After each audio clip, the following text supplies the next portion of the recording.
الحمد لله رب العالمين الصلاة والسلام على سيدنا محمد وعلى آله وصحبه أجمعين. Dear brothers and sisters, Assalamu alaikum wa rahmatullahi ta'ala wa barakatuh.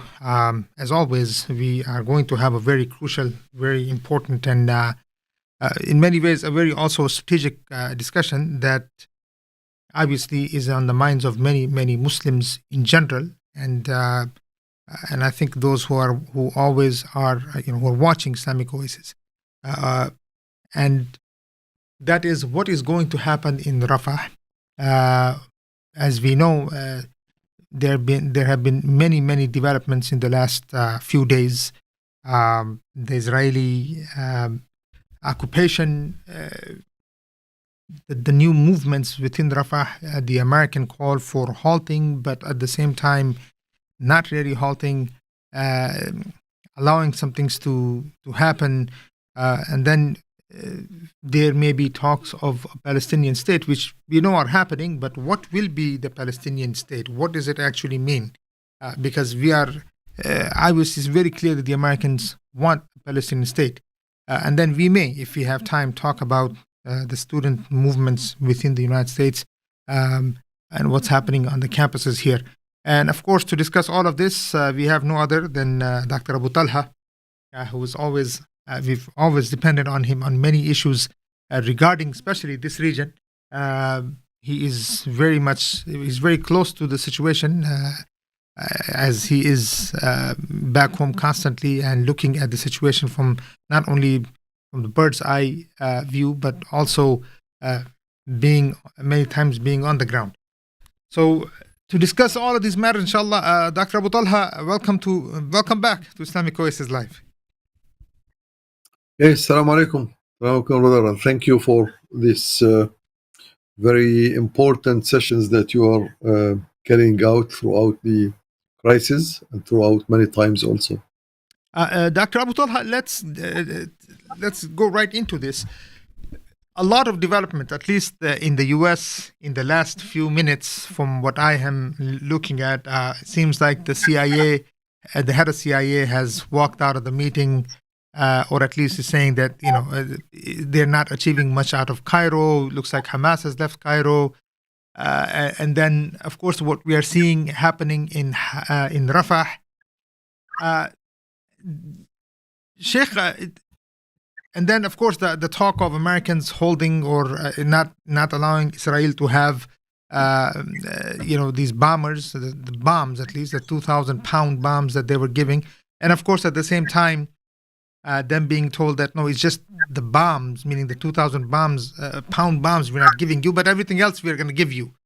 And then there is also talks within the Congress, or at least the senators. I don't know if it's just talk, that even on that idea that they want to impeach Biden, there's a lot going on here, Sheikh. And so make sense of all of this, Sheikh. What's happening from where you are? And what are you seeing? What's the next plan? What are the steps? Where are we going with all of this? Okay, Assalamu alaikum for all, and Bismillah ar-Rahman ar-Rahim. Look, the case between the U.S. and Israel, or the occupying state, so far from the 7th October and on, has been complete synchronization. It's like an orchestra. Mm. United States, Biden sometimes shows, let's say, they call the red eye, so agreeing. That is only to comfort certain forces or politicians in America, or at least to have the leverage of putting some pressure on Hamas. But the reality is that from day one, he has given the utmost ultimate support, and he gave enough time, more time than needed for the occupying state to accomplish whatever it says it wants to accomplish. They have Biden and his team has given ultimatums so many times. Towards the end of 2023, he said, we will allow the war to continue only until the end of 2023. January came, he said, well, maybe until February. And then they started saying until before Ramadan, everything must stop. Ramadan went through. So all of these, it's an orchestrated type of scenarios.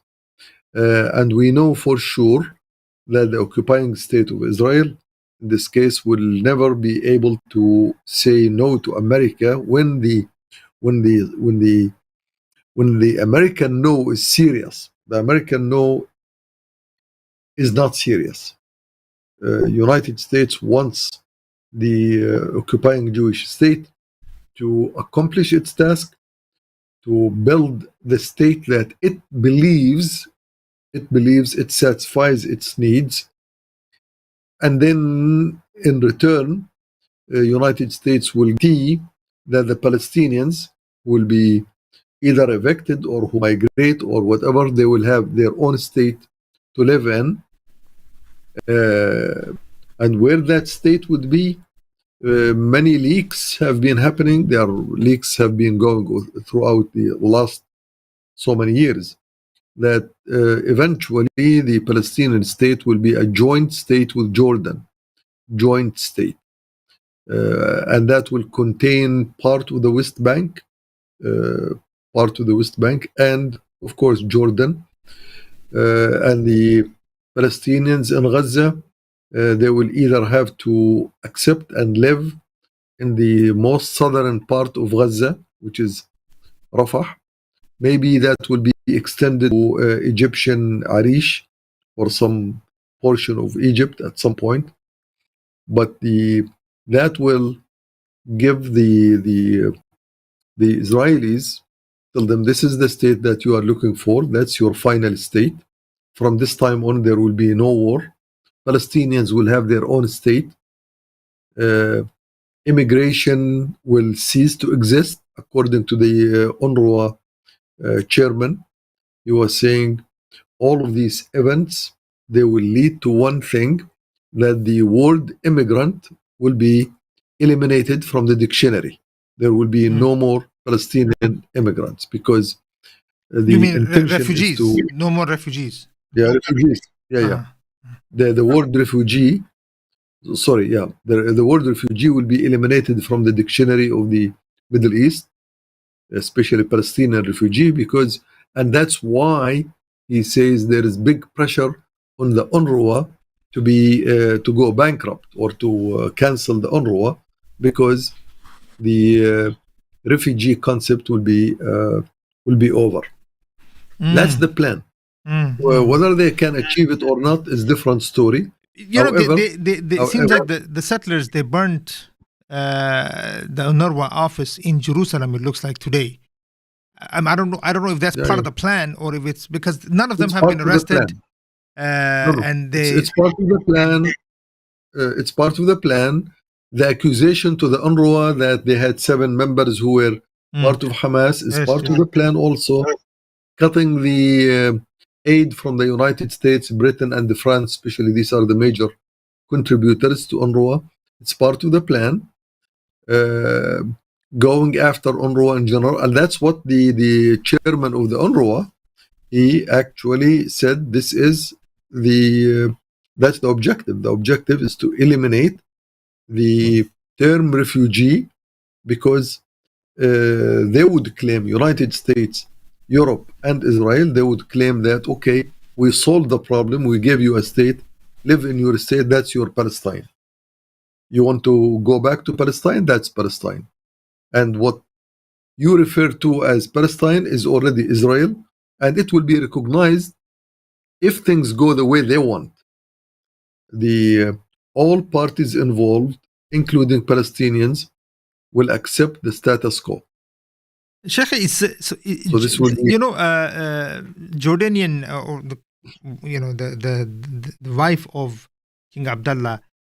She looks like she's going around many of the Western states. She was in the U.S. I think she's still in the U.S. She's speaking to a lot of the well-known TV channels and things like this, and just talking about this is war crimes and things like this.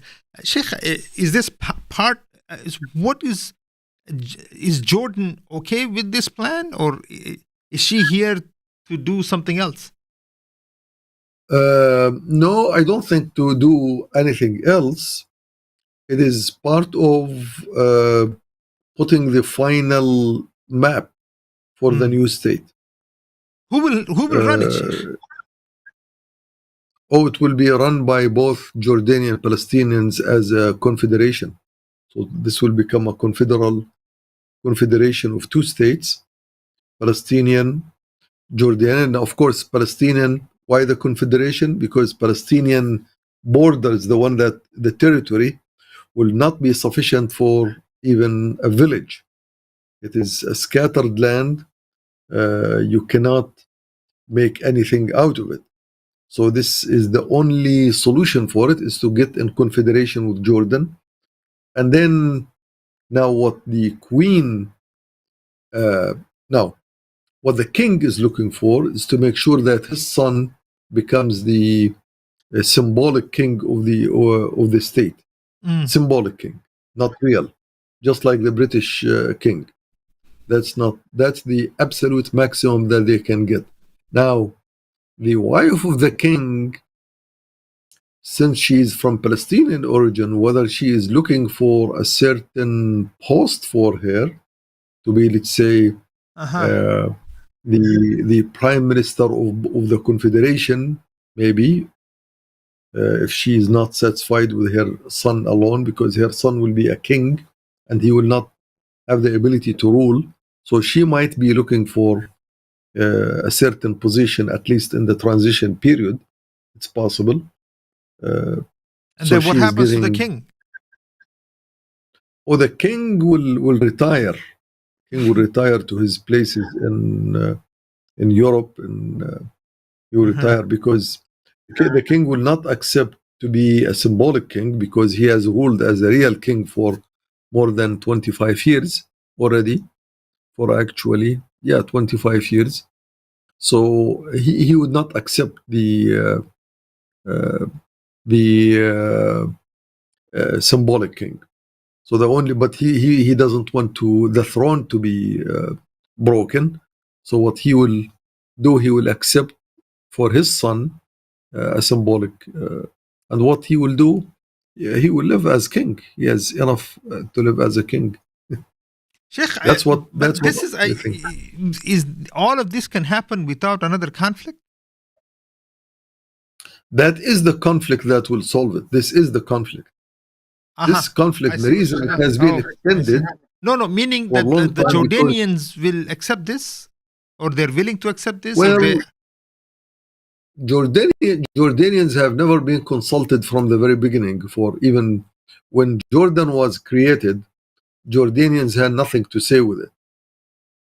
And when the King Abdullah, the grandfather of the current king, he made the kingdom, between the West Bank and the Jordan Bank, he annexed. The Jordanians had no say on that.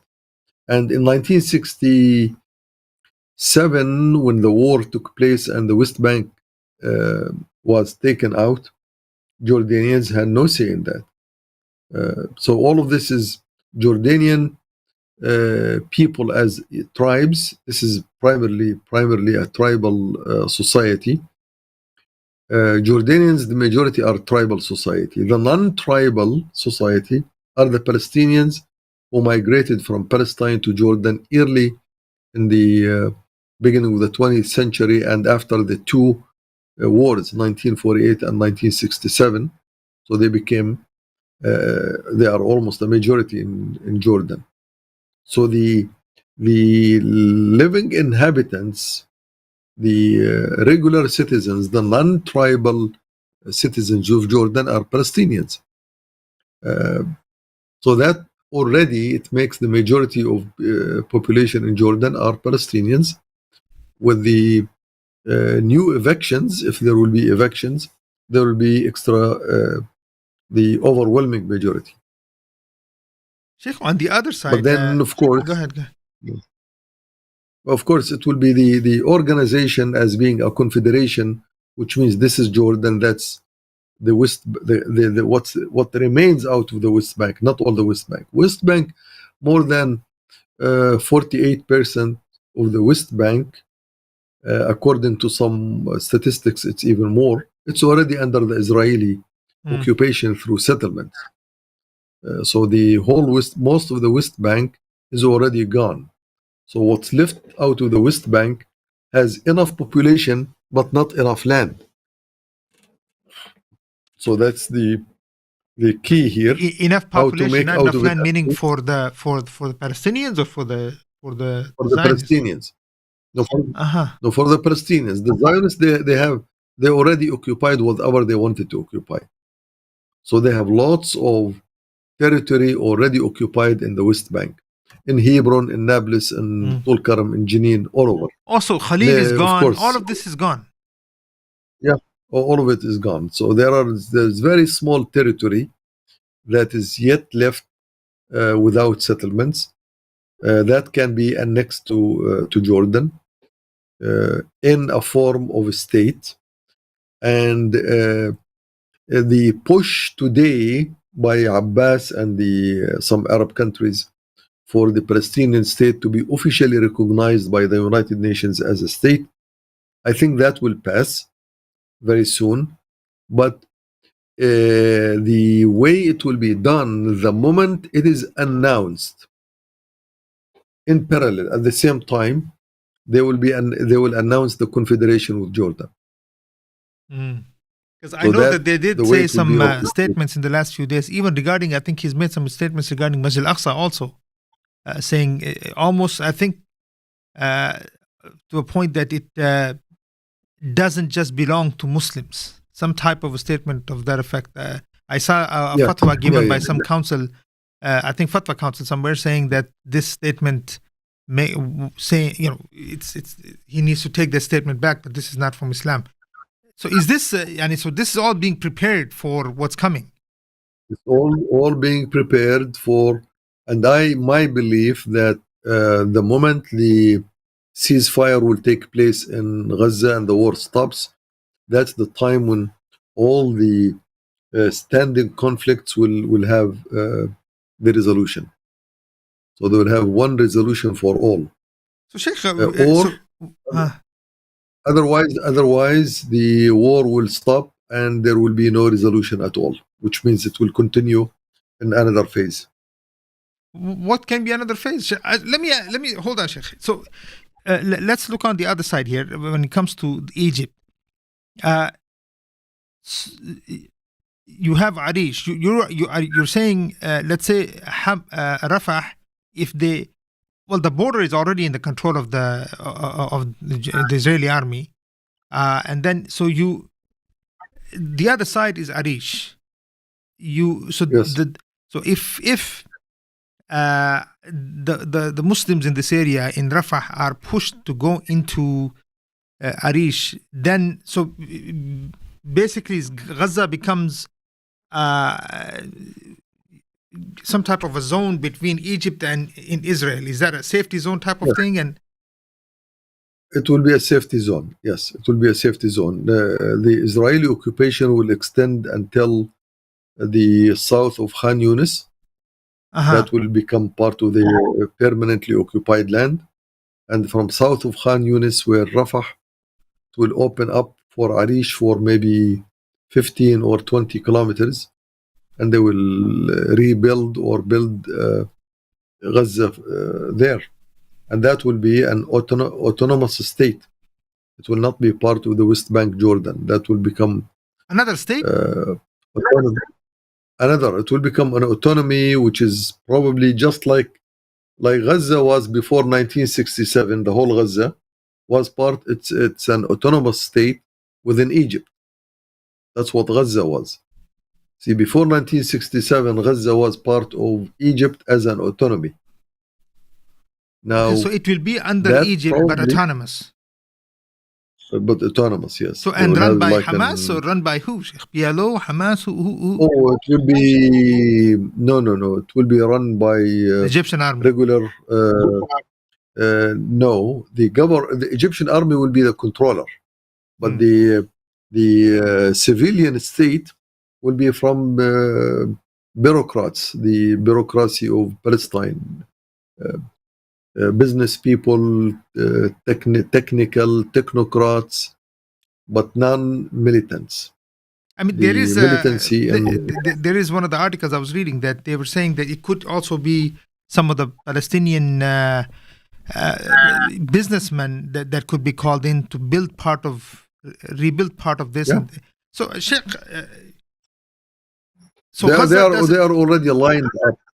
They are already lined up. The business people who will rebuild that part of Gaza. Now, when they talk about rebuilding, I doubt very much that they are talking about Gaza City or Central Gaza or South of Gaza, the north of Gaza or north of Gaza. No.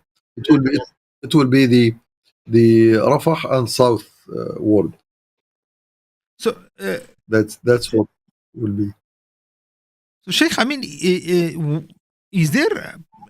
could there be a problem with Egypt in the future like this?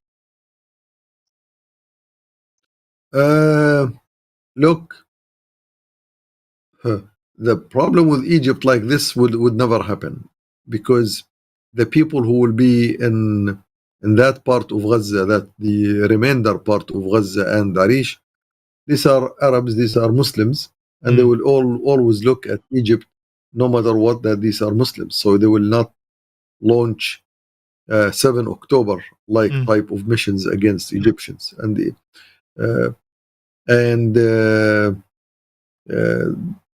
that will be like a graveyard. It's a graveyard that they will be put in, and the currently the most of the support for current Gaza comes from Egypt and through Egypt most. So now if you become part of Egypt, like an autonomous part of Egypt, then Egypt is not going to supply you with weapons or will not allow that to happen, because you are now under my control.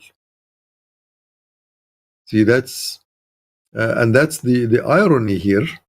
If these guys do accept that somehow or let it go, that's catastrophe. And if they don't let it go, it's still a catastrophe. It's still a genocide. So these people, the brothers in Gaza, have been pushed into a corner that either way they will go is not a happy ending. So they are absolutely under pressure. They are cornered, or their options, each one is worse than the other. To continue. So, what is this regarding? Okay, their ceasefire or no ceasefire. I mean, we understand these things don't really matter, but anymore, at least. I mean, it doesn't. I don't understand what you're going to gain out of. But what is the politics of ceasefire, Sheikh? It's just America really buying time to consolidate, or is it who's consolidating here, Sheikh? What's the? No, look, America is not serious about ceasefire. Netanyahu is not serious about ceasefire. Right, very clear. Neither of them. America, at least Biden, wants to provide his constituents in the U.S. that I am doing whatever is needed to push for a ceasefire to stop this nonsense, so that he may be able to sustain his voting power, which I'm pretty sure he will not be able to. And on the other hand, he really is pushing hard to support Netanyahu and his government to accomplish their task, but he wants that to be done fast. Even this issue about the latest shipment of weapons, there are all types of reports that say that the Jewish entity has already has all it needs from the weapons from the beginning of the war. Those ships that came to them, so the supplies are more than enough for even 6 or 12 months to go. So that those shipments are just an addition to what they have. So they are not. That's why Netanyahu yesterday says, whether we get the shipment or not, we are continuing the war and we are good enough to go. So he's saying we will fight with our fingernails if we have to. This is, I mean, it seems like heroic statements out there, but Sheikh, but he has the weapons. He has the weapons. He has. So he has, and he has the support. He has the support of Biden and the entire American deep state. He has the support, not because they love him or like him, because they want to get rid of this issue that's called Israel-Palestinian problem. Yes, American politicians, politics, real politics, deep state, they don't like Israel or Netanyahu. They don't even care about them. They care about stability in the Middle East, a Middle East that can pay off for all American debts, for all American future power, to accommodate their bases, their troops, without any penny of expense. Sheikh, and this is the industrial. Let me ask you this. This is a question I always get asked here. Sometimes, I mean, when all of these weapons goes to Israel, Sheikh, how? I mean, there must be, of course, other than the interest that, you are preserving American interest, but Sheikh, that's a lot of money being spent on weapons by the U.S. government. How does it recoup this money? Is there a way? Is that in recouping here means stability in the region for them, and so they resolve this issue and go on and look at what needs to happen with China and others? Is this what it means that they'll spend it? Let's understand things clearly. For America, the use of weapons and military forces, which are paid for by the American government, to the defense industry, that is again in itself, that's a goal. It's a goal. Since 1945, since 1942, when America entered the Second World War, it has been already stated within the deep back, in the back end of the minds of the American politicians and the deep state, that the military sale is the best and fastest way for America to rebuild from economic disasters or from inflation. Why? Because the flow of money that we have printed over the time, the trillions of dollars that are floating, we at least can exchange them for weapons that are being used. Which means, really, let's say if we spend the last almost $100 billion that they gave to UN and to Israel, that is $100 billion that are removed from the inflated market. That's a gain. That's an objective in itself. Now, in the semi-peaceful time, U.S. continues to spend on military, but on logistics of the military. Let's say paying its gas, diesel, training, etc. But now we are consuming the actual weapons that we have created: the tanks, the airplanes, the bullets, the bombs. All of them are being done. They are burned. So you have, let's say, $100 billion are burned. You cannot burn $100 billion just like that and to get them off the market. And then actually get them off the market and make them go back into the industry for the military defense industry to reuse this money to build more weapons. You cannot consume, no matter how much you spend for food, for leisure, for picnics, etc. You cannot within few months spend $200 or $300 billion. There is no way. In wartime you can do that, and it has been like a rule of thumb. When you have inflation, you have some financial crisis, just go to war. It works.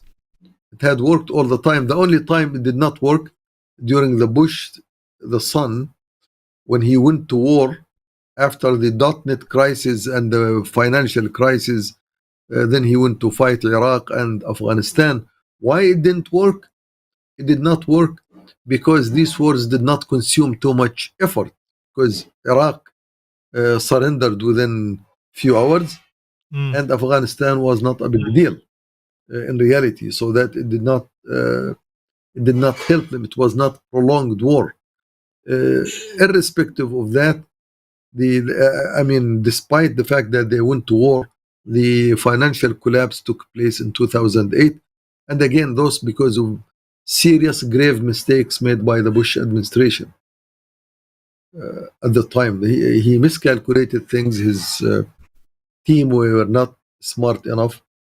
For example, I usually refer to that when he made the patriotic law, where it was by that law, find anyone, any immigrant, check his papers. If his papers are not okay, throw him outside the border. So this rule was supposed to go after Arabs and Muslims. They thought that we can get rid of 3-4 million of these quote unquote fundamentalists or terrorists. The truth of the matter, they were able to find 3 or 4 million people in San Diego, in California, who are Mexicans. So they threw the Mexicans out of border, and those people whom they threw, they already have bought houses because they were as part of quantitative easing of money in after the 2000 almost inflation, and the banks were desperate, so they gave loans to almost anyone who has a penny. So they no longer were looking for strict regulations. So the Latinos, those who were evicted from the United States, they left behind them homes, and they cannot pay their loans, their dues for them. So then the market crashed, the real estate market crashed. So that's something they did not calculate. But in this time, they are calculating it very well. Take as much weapons as you want.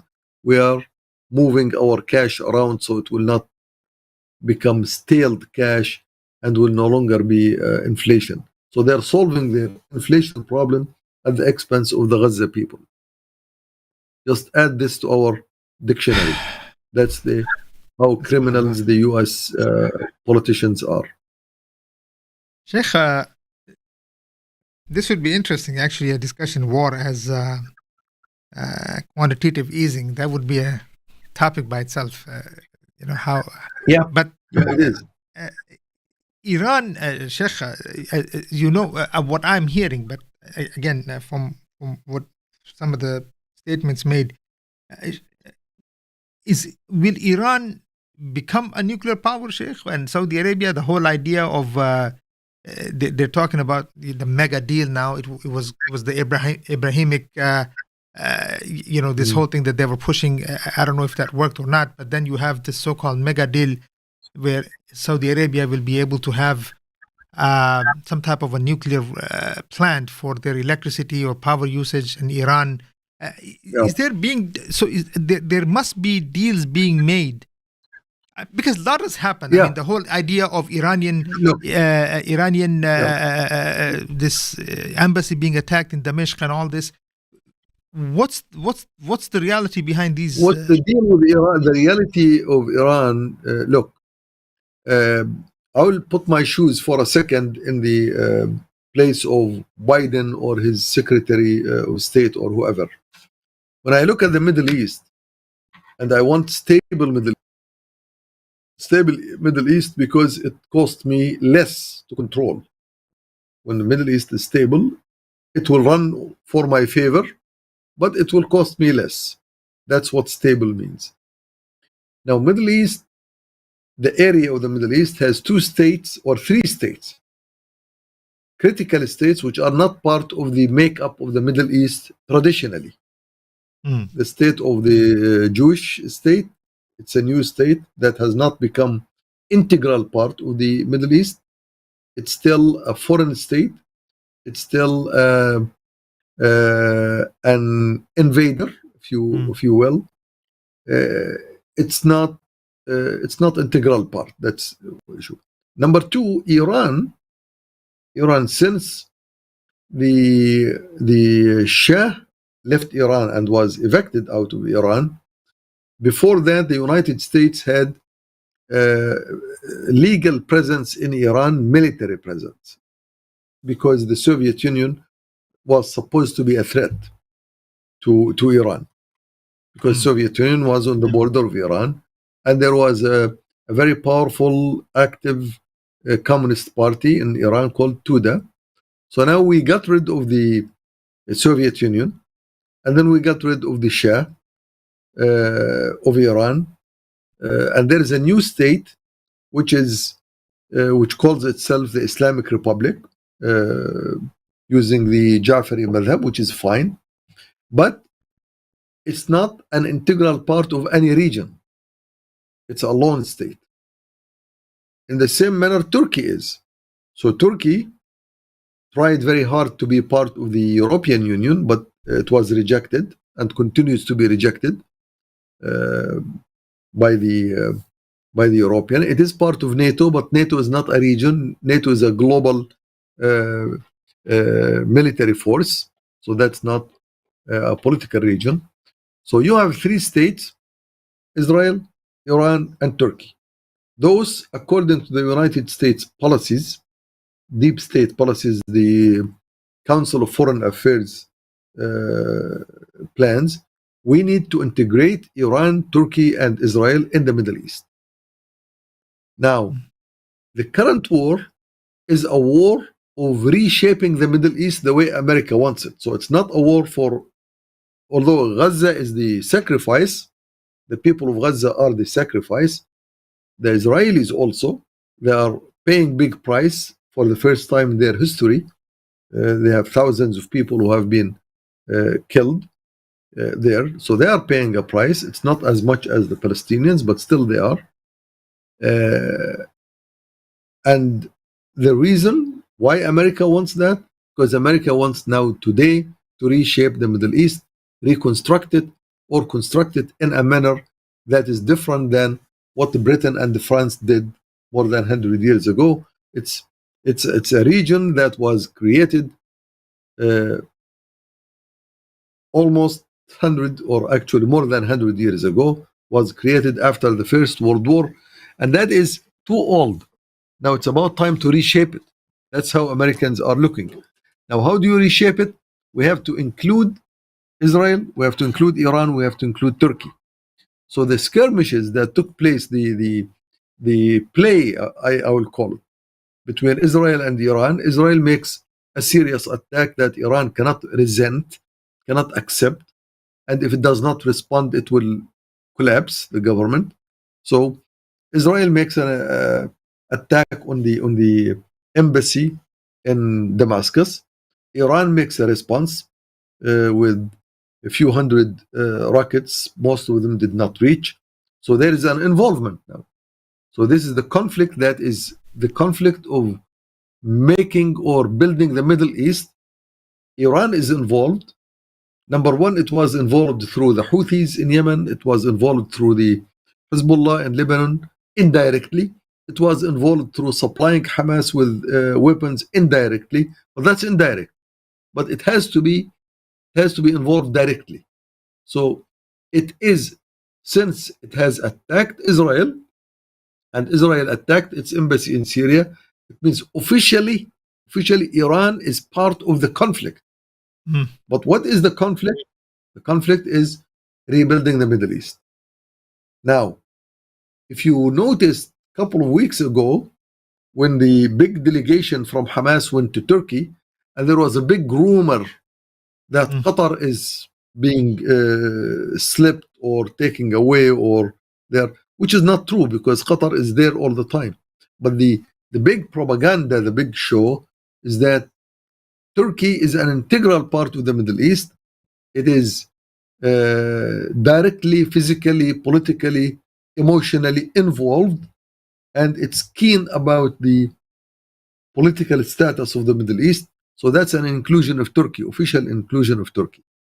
So now, think of it this way. As I said, if I was in the American, let's say, seat sitting there somewhere with in the politics, I will not go for building or rebuilding the Middle East and keeping Turkey and Iran individual, because my task, I have to spend the 3 efforts in the area.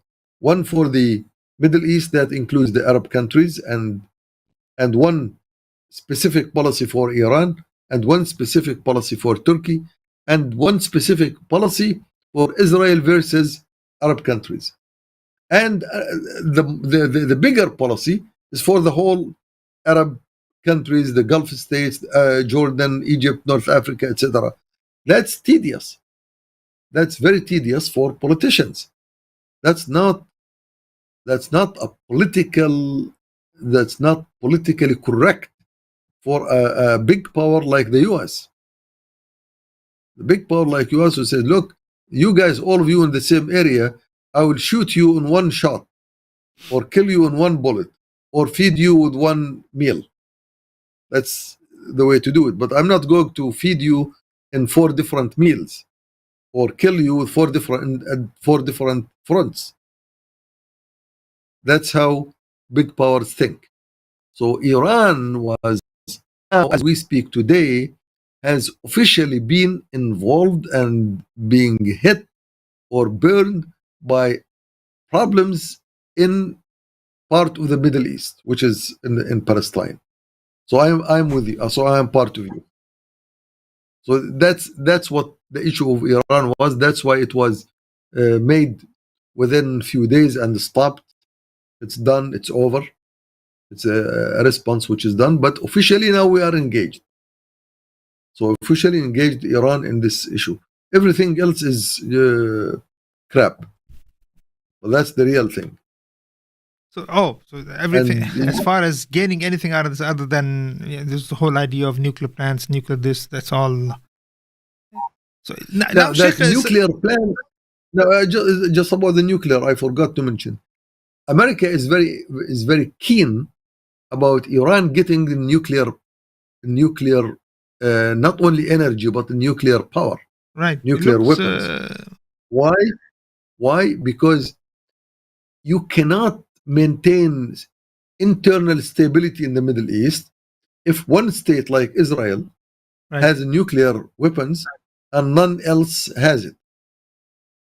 Because today, no matter how big Iran is, imagine if the Israelis use their nuclear bombs once against Iran.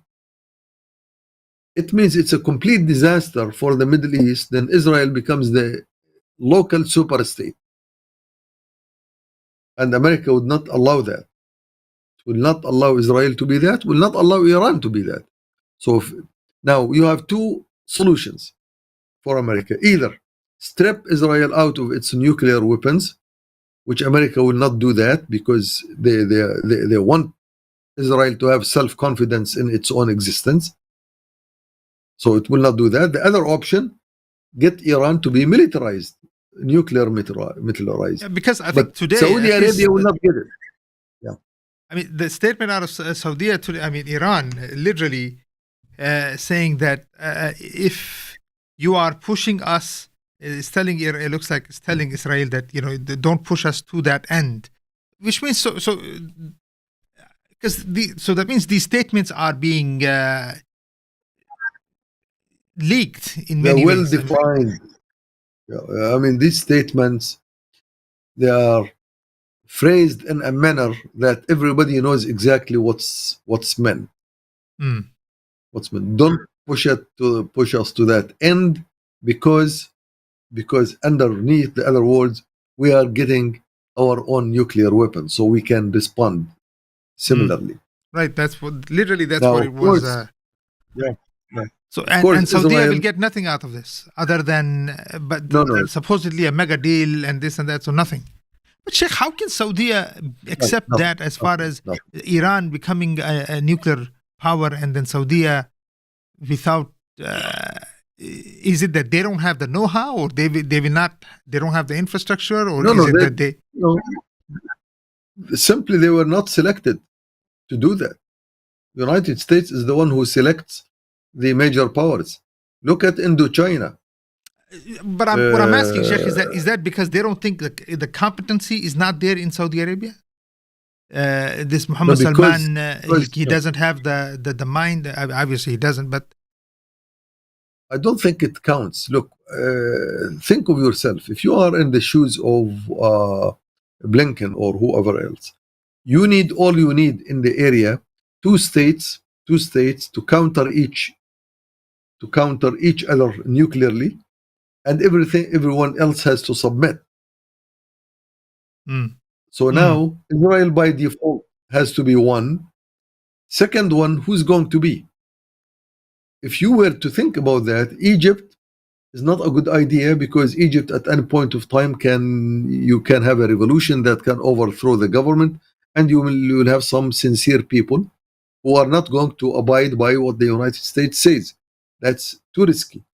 Similarly, Saudi Arabia uh, has Mecca, has Medina, has Riyadh, has Jeddah.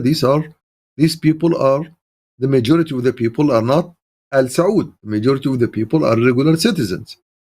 And at any point of time, these guys can again take over, and then they will have their real intentions to build a super Islamic state.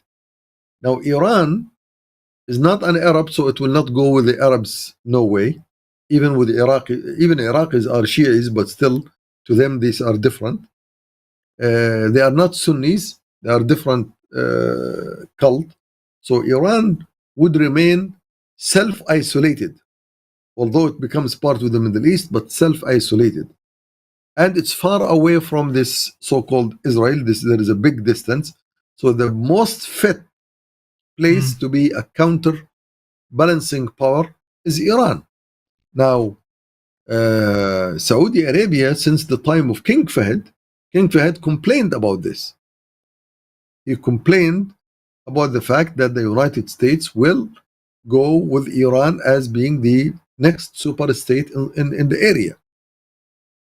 And when he was mad about that, George Bush, the father, he treated him very, very badly. He ignored him. He actually visited Saudi Arabia, and he went to the military base of the Americans, and he invited King Fahd to come to him. He did not go to Riyadh to meet the king. He summoned the king to his place, and that was a time when King Fahd had in mind to complain and claim that Saudi Arabia should play the role that America was giving to Iran. So Saudi Arabia wanted to do that. And at the end of the day, it's not the capacity of Iran that made whatever it made.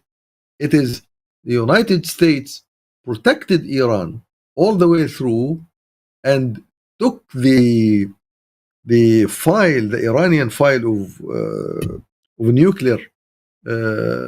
nuclear power, took it out of the United Nations and refused to take it to the Security Council. And they formed what is called the Group of Four States. The Group of Four States, America, Britain, France, and Russia. These are the four who were looking into the Iran nuclear affair. But these states, they don't have legal international force. It's not Security Council. And other countries, Britain in particular, France, Germany, they kept pushing. Let's take the Iranian case to Security Council. United States is the one that disallowed that and continued to handle the Iranian nuclear matter in outside United Nations, outside Security Council, in a so-called the Group of Four. They meet in Geneva, they meet all over the world, but never in the Security Council. So United States is the one that made Iran nuclear. And the United States is the one that allowed Russia to sell accelerators to Iran. And it was given at the beginning in the sense that, Russian accelerators will accelerate the uranium, will enrich it, and then that enriched uranium would be saved in Russian territory, so it will not be saved in Iran. But this is ridiculous because you need the enriched uranium to run your power plants, at least. So this was a hoax, and Russia did play the game with the United States. So United States wanted Iran to be nuclear. So what? Okay, so now with Russia, what? I mean, look, there's a lot going on with Russia and the U.S. also, and it seems U.S., Russia, and Ukraine looks like the head of Ukraine. They arrested two generals the other day, saying that there could have been a coup against him by the Russians or something like that. But Sheikh, so the Americans, they are. What do they want out of Russia with Ukraine? The Americans want Russia to continue fight in the Ukraine as long as Ukraine can stand up and as long as Russia can afford it, in order for the neighbors to be scared out of that. That's it. So this is also quantitative easing for the United States. It is quantitative easing for the military through the military sale, and it is quantitative easing of the pressure that's coming from Europe.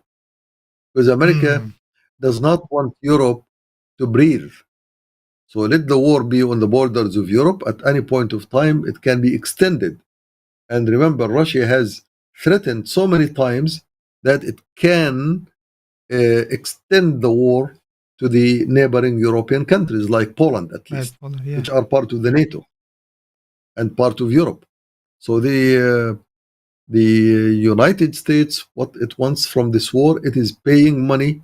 It's quantitative easing again, but nevertheless, it allows this war to continue and pushes for this war to continue so that the France, Germany, Italy, and Central Europe will always be scared to death because they cannot stand up to Russian power. Although Russia seems to be too weak to take over Ukraine, but it does hurt. It hurts Ukraine. It does. This is a war. So Europe does not need this war. France cannot stand up the war 1 month. It doesn't have the capability. It doesn't have the people who can tolerate wars. Sheikh, so France, I mean, when we talk about, that's very interesting. I mean, when we talk about, let's say, war in Europe, you're saying France cannot tolerate a war even for a month. Is this because? So what? We may be going into a bit different direction here, but no. It's, yes, it is the different direction. But let's complete this. When Hitler brought his troops, invaded France, France surrendered the next day. France did not fight, did not stand up to the war. France wanted to preserve their bars and their casinos and their prostitution houses. And that's what France is about. France does not have an ideology. France does not have what it takes to stand up for war. France can launch easy wars against very weak people, like in Algeria, in Tunis, in Morocco, in Africa, in places where they cannot face any type of responses. And whenever they start facing responses, they leave. Look, even France, in Africa, it seems like if the United States got involved, they're leaving. They just leave. They cannot confront. So we know that France cannot stand up for Russia, not because it doesn't have the weapons, because it doesn't have the guts. French people as a nation does not have the guts to fight. And even when even someone can battle me back by Napoleon. Napoleon once went roaring in Europe because he did not face any opposition. The moment he faced one opposition in the Middle East, at the Mediterranean, he fled back. He fled back to France, and it was over his mission. So the France historically is not built to fight. Britain the is idea. built to fight. Go ahead. Britain is built to fight with the French soldiers. So Britain itself does not fight with its own people. So it has to find someone like India, the time when they Right. Recruited all Indian people in their army, and they push France to fight for them. And of course, when France loses, Britain stops the war immediately. So Europe is fragile, and it takes someone to scare them out. So America knows that. They scared them with the Soviet Union, and it scared them with Russia now. You keep them scared, they will not raise a head. That's what the whole issue of the Russian-Ukraine war is about Europe. Anyone who does not understand that, he will miss the boat. Russia is not fighting to take over Ukraine. Russia is fighting because eventually it will get paid for that. Russia, it will get paid for this war that it's spending, or of course, in other words, it will get paid how, Sheikh? Let me ask you. I mean, I know it looks repetitive almost, but is this? Yeah. I know originally the thought was that this is an existential war for the Russians, and then NATO on its borders. I don't think Russia wanted to accept that, but also, Sheikh, Russia economically was very weak. Is this war also in the favor of Russia as far as being able to build itself industrially? Yes. From this perspective, Russia had so many old weapons from the time of the Soviet Union, which is there is no way in the world that it can just get rid of them. So this war will take out all of the old garbage that the Soviet Union built for 70 years. And now Russia has its own wealth, the oil, the gas, which it has. It can use it all the time, and the oil prices have never been high for such a long time without dropping back to 10 or 15 bucks. From the beginning of the war until today, the barrel of oil never went below $90. And that is a big income for the Russians. Now, if it was that the United States wants really to bring Russia to its knees, it would have crippled the oil prices 1 or 2 months after the war. Then Russia will not be able to finance its war, not for a single day. But we find that all of these war, etc., happening, it took only maybe 1 or 2 weeks or maybe a month of dropping the prices of oil and gas. Now, for the rest of the countries that are oil producers, they don't need the cash immediately.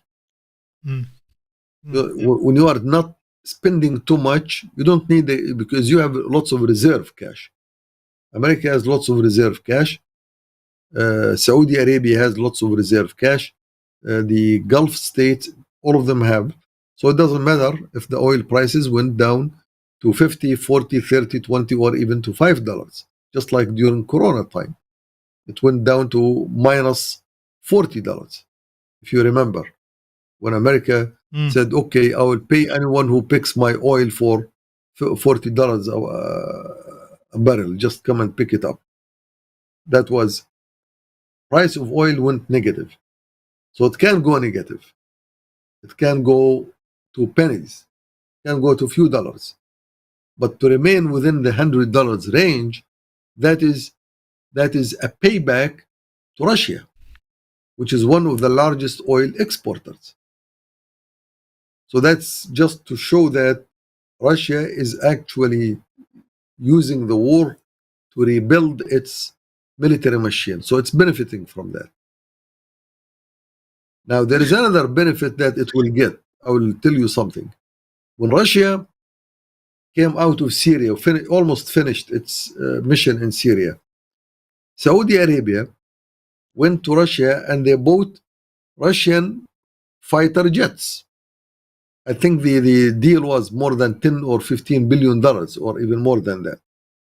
Now, nobody can explain to me that why are you going to buy fighter jets from Russia when you cannot even read or speak or read the Russian labels on the planes, and you have not been trained in Russian bases, and all your pilots are American or British trained. Why do you need these planes? It is just a pay. It's a pay for some favor that Russia did for the international community led by the United States, paying them some money. So Russia continues to play a hitman and continues to coordinate its missions and its work with the super bear in the area, which is the US. So now, I'm complicating things. no, it's not. It's just China here. It seems like China and Russia are very close to each other, and then you have. It seems like since the 90s, the Russians have always even trained the Chinese army, or even done a lot of trade together when it comes to at least military equipment and things like this. When China is watching what US is doing both in the Middle East and Russia, is China looking at this thing and saying this is good busy work for the US, or is it looking at, I mean, how is it good for China, or is it a problematic situation for China, or does it matter to China what the US is doing? No, I think China is probably one of the smartest in the area, among the top political powers or military powers. China does not want to be a foe to the US, doesn't want to be an enemy, and does not want also to be a partner. So I'm neither your partner nor your enemy. Neither friend or an enemy. Yes, I'm in the middle. I can trade with you, I can talk with you, I can give you my daughter in marriage so you could marry my daughter. That's fine. I can eat your food, you can eat my food, but we are not really partners in our endeavors in the world. Everybody will follow his own policy, and we are not going to fight. So that's what China wants, and that's not easy because America wants it to fight or to be completely friend. America does not like someone who is in the middle, just like Bush used to say, you are either with me or against me. You can't be in the middle. Remember? That's what he said when he built an army against Iraq. He said, you cannot be on the side. You have to be with me or against me. There is nowhere in the middle. That's how America works. China doesn't like that and wants to keep a distance, not too far away, not too close. Now, the same thing it does with Russia. Chinese historically never had hot relations or warm relations with the Russians. Historically, although they are on the border, they have always kept a distance from Russia, never trusted the Russians. and never wanted them to be their close friends or big enemies. So the relations between China and Russia is to maintain a thin line, not really to be in the same camp as Russians. So the moment, let's say, America or Britain starts labeling China, as it is a supporter of Russia and a close friend to Russia, the Chinese will resent that. They will not like that, and they will explain it by all means that we are China. We are not China Russia camp. We are China. We are not American China camp. So this is how China is it. That's why I said it's in the midst of all the mess in the world, China is the smartest. It keeps a distance close enough to be to benefit, and not far away to become an enemy.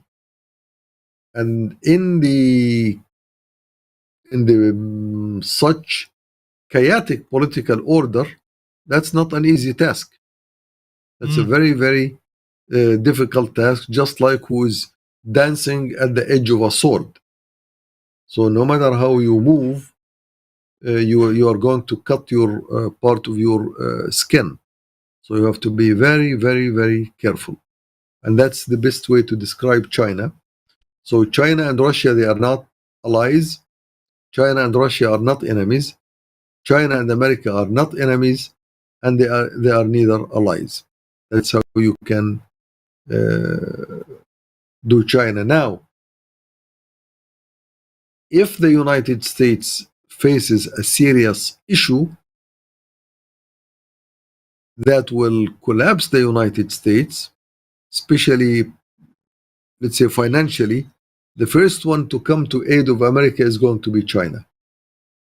I mean, there's a lot of gold reserves. There's a lot of things. China is also. I mean, it seems to be one of the main countries that is hoarding a lot of gold.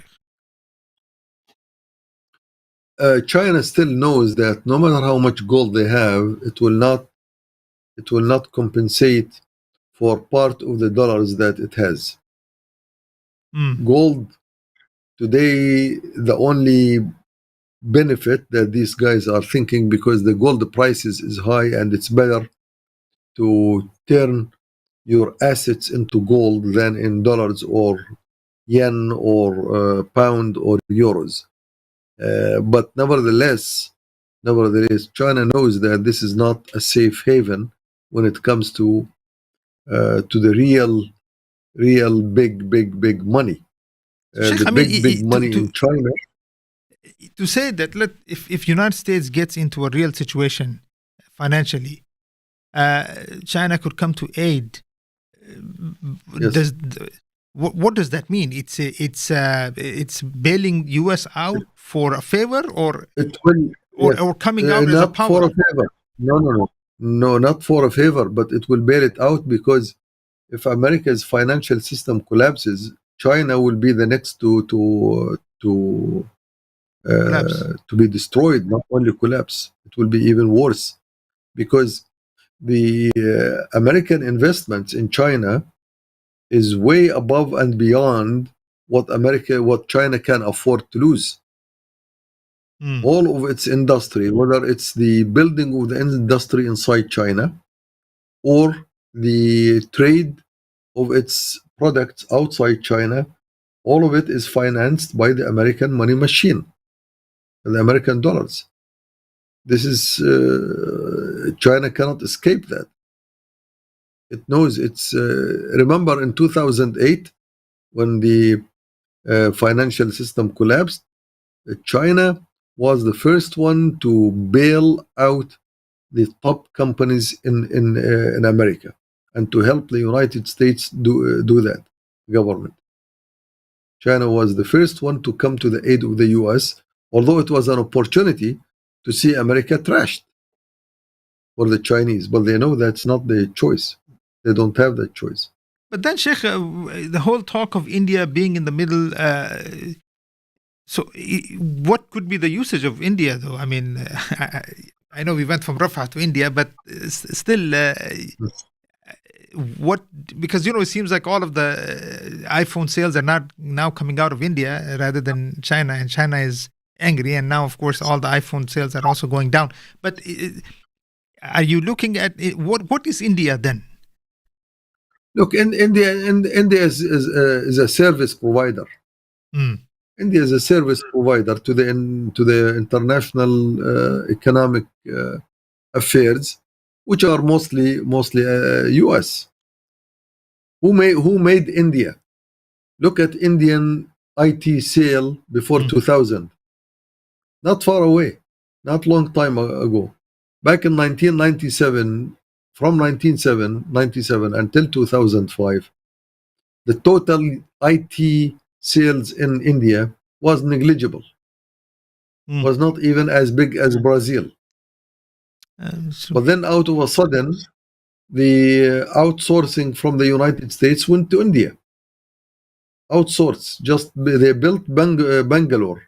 Bangalore is a totally different entity, as if it's a piece of heavens inside a hell. It is.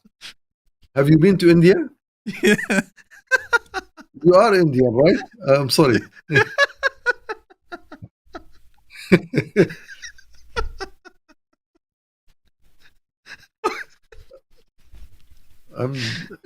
I'm sorry for the people who live in Bombay or New Delhi, but it's a true. It's a fact. I It is mean, a fact. I remember from the time I landed in Mumbai until I left, I could not take masks off my nose to breathe, except when I was in Bangalore. Bangalore, you are in a totally different world. Right. You are in clean street, clean places, clean restaurants. You can eat in them. Outside, once you get out of there, you cannot even eat in a restaurant. You cannot buy anything. You have to get only canned food, Right. and run away to your hotel room, close your hotel room, and eat it privately. Otherwise, you will get sick. Yeah.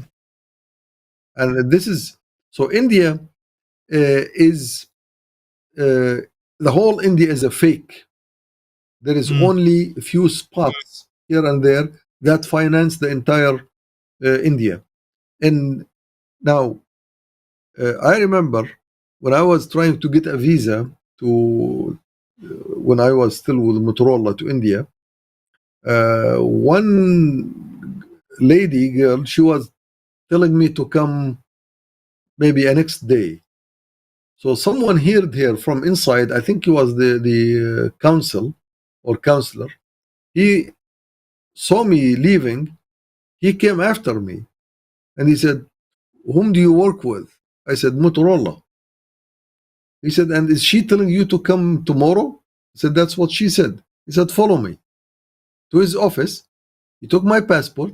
He stamped it with a visa, and he begged me to tell my advisor, my manager, that this is how I was treated at the consulate in Chicago. Oh, wow. Now, because he knows that this is his India's bread and butter, to have people from experts, industrial expertise, or whoever, to come to India to be happy, so that you bring more business, which is it's okay. I'm not blaming him or saying that's bad, but this is the reality of India. So India is not part of the game, although India is a nuclear power. Remember when India at the time, I think of Gandhi's father who was killed, right? He had Rajiv Gandhi. You mean Rajiv Gandhi. Rajiv Gandhi was killed. No, Rajiv or Indira Gandhi who was killed. Indira Gandhi was also killed. Yeah. Yeah. Okay. So during one of these eras, when they were able to get a nuclear power from the Soviet Union.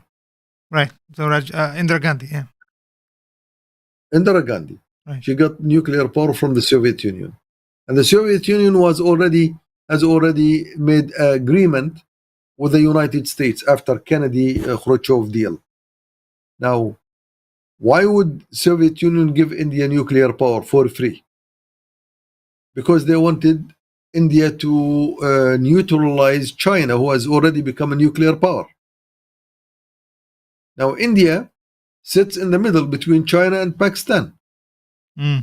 The United States gives Pakistan another nuclear power to stabilize them. So it's over. So India is no longer a super state in the area, because you have a nuclear bomb, I have a nuclear bomb. You have extra long rockets, we have extra long rockets. So what do? I just become an outsource area for the United States, so we can provide some bread and butter for our people. So India is not a big part, is not a game player. Sheikh, It is just on the side. last question, or the last issue here.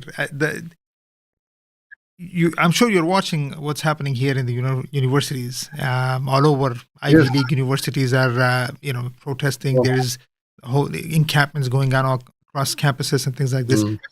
What is your view on this, Sheikh? Is this regulated? Is this something that's being allowed to happen, or is this genuine?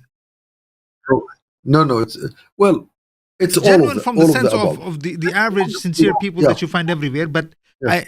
from It's all of the above. Genuine, because as you said, this is the people natural response and reaction to what's happening in the world. But it is orchestrated because there is a need in the United States to breed a new generation of politicians, of leadership. There is a need for that. And that does not come in a regular manner. You need crisis. So there is an entity that provoked all of these top universities at the beginning. So it doesn't come from, let's say, IIT, Illinois Institute of Technology, or does not come from University of Wisconsin, Milwaukee. It comes from Harvard, MIT, Columbia, Berkeley, NYU, UCLA, the top Ivy League schools. Yale, top Yale. universities. It starts there, and then it starts Palestine, it starts Israel, but then at the end of the day, it starts bringing up the issue of freedom of speech.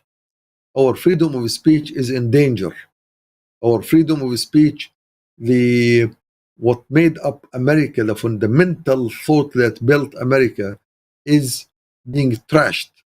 It is being lost between Trump, who is saying if I don't become a president, it will be a bloodbath, or Biden, who cannot respond to any issue in a very deep American way. So now they are bringing this up. So the environment is built to bring up a new type of leadership, whether from the parties, Democratic or Republican, or even a new. Like this lady from the Green Party, who collected almost on one day 10,000 signatures for a new candidate. That is, so someone is creating an environment in the United States to let the people understand that it's time to reshape America. And this is genius. There's someone genius who is thinking about that, because if they don't do that, America is going to be in deep despair. It will lose its momentum. It will lose its ability to proceed in this big world that is changing so fast. And especially, someone knows that America was built upon the idea of freedom. Now, it doesn't mean that freedom is the best idea in the world that you live on, but it did make up America for more than 200 years. It made it grow, and now it's being trashed. So I think it's somebody was able to use the crisis that is happening in Palestine, the issue that had to do with the humanitarians, with the human life. This hits to the core of the American idols. So it was used, and I think even the response was orchestrated. I mean, it seems. I arrests. mean, look, when I talk about this, I don't want to make the students feel like we don't see the sacrifices that they're giving, but we anyone who reads the Vietnam era or sees what has Or happened in the the past. McCarthy era. I mean, you have McCarthy, John the Kerry Black came from. Panther era. Right. I mean, John Kerry Yeah. came from the Vietnam era. He's now the he's been the Secretary of State. He continues to play a big role. I think major politicians that came out of that era till today. Who I think the one who passed away was Arizona. I forgot his name. Very famous. I think one of the very few probably politicians the U.S. had that was still, that really knew politics. Sheikh, I mean, so you are saying that even if it started, let's say, in a natural way, it is being, they're building a new generation of politicians Well, not only that, they are pushing politicians who are not visible, to come who are out. not known, to come and lead, to come out and lead. Yeah. And that's the idea, because you are not going to wait for these kids to graduate and they become, let's say, 4 years old until you fix things. Mm. That's not going to happen. What they are trying to do is they want someone who can see that, oh, one more time I can take the torch of freedom of speech and run with it, and I think I can make it as a president or as Secretary of State, Defense, all these leaders, I can do it, and someone is going to do that. Look, before these demonstrations took place, I was asked on one of these talks here on, do you think, the question was, do you think that America is not capable of bringing to the public better than Trump or Biden? Mm. Then my thought was, look, currently it doesn't seem there is anyone, but if I was one of the people who is sitting somewhere in Normandy or in one of these places of the Foreign Affairs Council, I would vote and push for pushing some events to bring someone from outside these two groups, the Democrats or Republicans, who are there, or push for someone to come out, because you cannot live with a Trump who is absolutely mad or Biden who is absolutely insane. These two guys, they are not fit. So somebody has to bring someone out from wherever. You are a big state, you are more than 300 million people. You can create an environment where you can get someone coming out. And then within a few weeks, we saw the demonstrations, and I was shocked to see that within a Within couple days, of within days weeks. only, Yeah. It took another off. days, even within very short period of time, Right. you have seen that camps were built. Right. Not only people demonstrating, Encampments, right? This was a question. I went to camps. Northwestern encampment. I just to observe at least to what's happening and then from within that hour that I observed a lot of things. Sheikh. There is a specific house right in front of encampment, where the students are going. This is supposed to be the student house or something like that. And there are, it's very well organized in a sense. The slogans are very well organized across all of the universities. The same slogans, same type of people, same type of demonstrations. Same type of food supply, drink supply. Even the camps or the tents are the same. I mean, it seems it almost and very well orchestrated as far as even political maneuvering, what they wanted, so it doesn't turn in complete chaos. It remains on campus. Just the camp authority or the university authorities can just kind of handle it, and didn't allow really push the politicians to get engaged. But at the same time, my take on this was that, is it to create some type of public opinion, at least within the U.S., to pressure Israel to accept the Palestinian state? Would that be any usage? That would no. That was just the trigger. That's a trigger. The idea is to to create an environment in the United States where a new leadership can rise. Can emerge.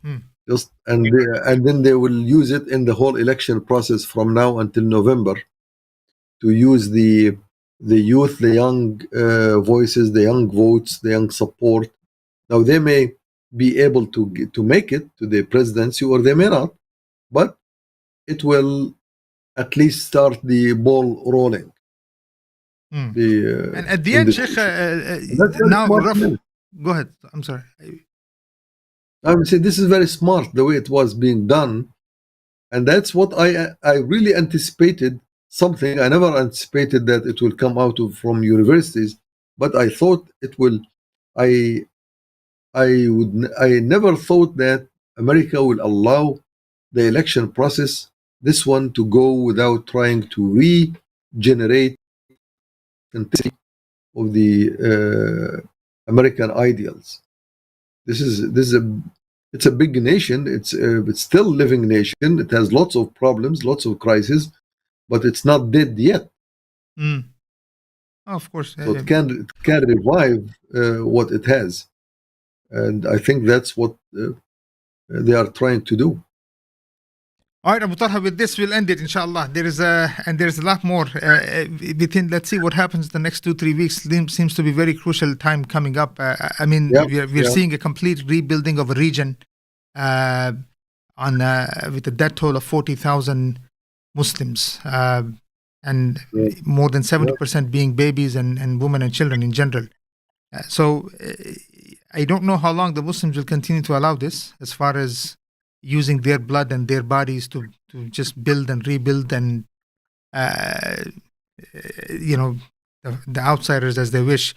But until the Muslims get it, it seems like we will be in this game forever until they get something right, or at least they understand what needs to be done. It will not be forever. It will not be. This is Allah Azza wa Jal says, لا يغرنك تقلب الذين كفروا في البلاد متاع قليل. Don't given to them very small time. Don't be overwhelmed with the power generation around you, with the power movements. It will be only short time. Inshallah. That is the best way to end it, inshallah. Jazakallah khair, Abu Talha. We'll see you, inshallah, next time.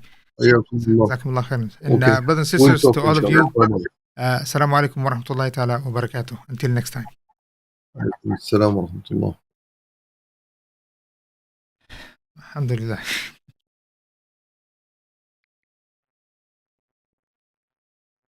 Should I?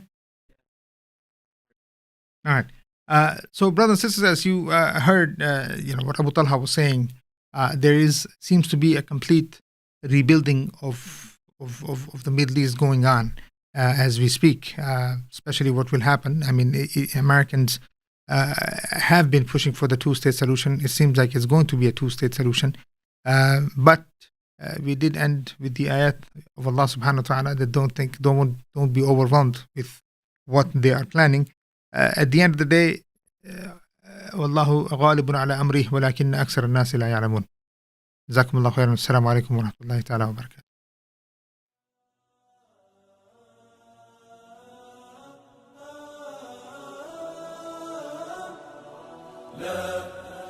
لن يطول الظلام ديننا لن يضام نحن جيل همام نحن فينا عمر لا لن يطول الظلام ديننا لن يضام نحن جيل همام نحن فينا عمر صبح بدا نور ظهر نجم وشمس وقمر ألقى على الدنيا الدرر هذا عمر كل البرايا تنتظر أيامه البيض الغرر كي تستفيد من العبر هذا عمر لا لن تدوم الجراح بل سيأتي الصباح نحن أهل الكفاح نحن فينا عمر لا